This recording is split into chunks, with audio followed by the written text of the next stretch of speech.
Okay, Peter. We have another question from Estuardo Alvelais, also a member of Desarrollo Económico de Ciudad Juárez.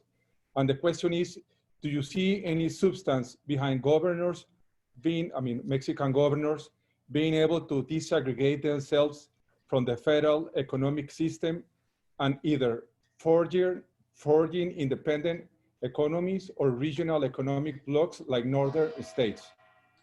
I mean, I think that's very feasible. If you guys want to watch a crazy shit show of a country right now, look at Canada.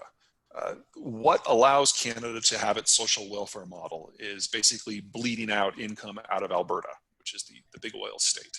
Well, oil prices in Alberta are now $2 today, I think. And so the Canadian central government hasn't stopped pulling money out of Alberta, but the Albertans now no longer have money to give.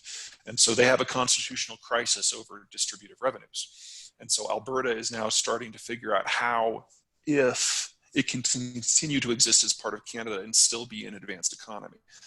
You're not in nearly that bad a shape, but I think it would be very instrumental for Mexicans, Northern Mexicans in particular, to look to our Northern partner as for how this can go wrong and what potential solutions there are.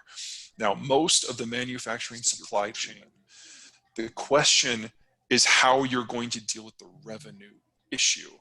One of the things that Alberta is saying is they're just going to stop paying. And this is in a country where responsibilities are codified. And this is in a country where the legal structure is not in question.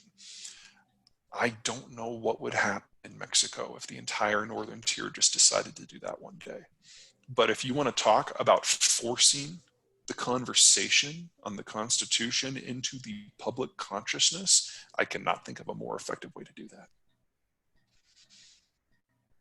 Okay.